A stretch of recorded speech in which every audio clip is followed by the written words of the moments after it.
Bữa săn mai trâu dần áo ôm này cái này đấy áo này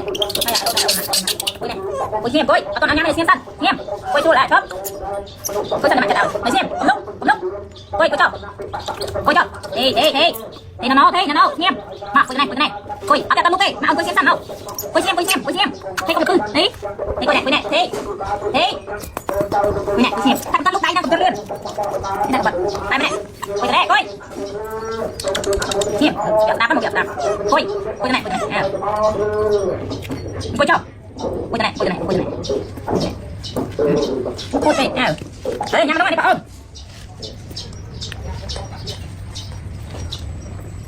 coi nào coi cao ổn đây coi cao kìa coi chắc nào coi này thấy con ăn chuan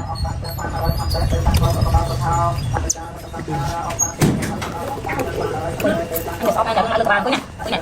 coi này đâu cái này cái máy hả đâu cái này cái máy nhá cái gì cái áo này không hai người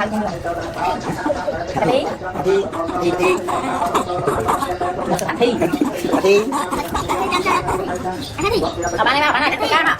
cô nhà bên nào đơn thế nào ai cái ca đừng cô nhà mà đi xem làm cái này ấy đâu cái gì ạ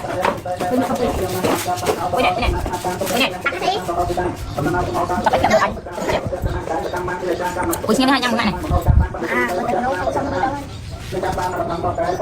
con anh cái mặt cái không nhìn nhận giờ ở xa đấy con cái cục tinh lọc sao này quay này ngày này nhập cái pha cái pha nhiều tập mà cho quay đâu nhắc ông ơi ăn mọt của miếng hạt tay của miếng mà tôi không qua mình ý lực chân bà mẹ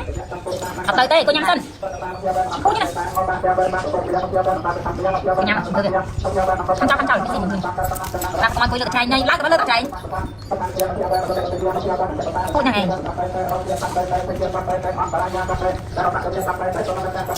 tôi gila bắt cô này tôi gila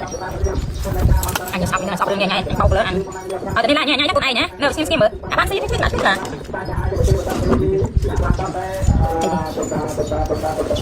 quên không thì còn anh chọn cục tình đây còn anh chọn lâu chúng tôi chỉ được xem mắt này từ từ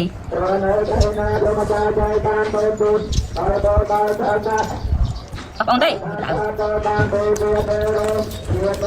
ôi xin em thì nè đây hai nó qua mà cắt cho gì chưa nó tơi lên rồi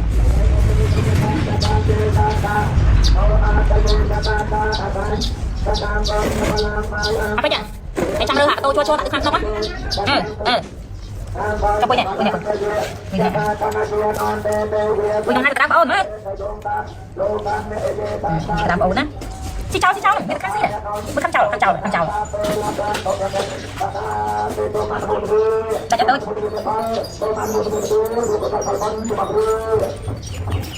Ui. Ui nè. Cắt. Bánh cắt.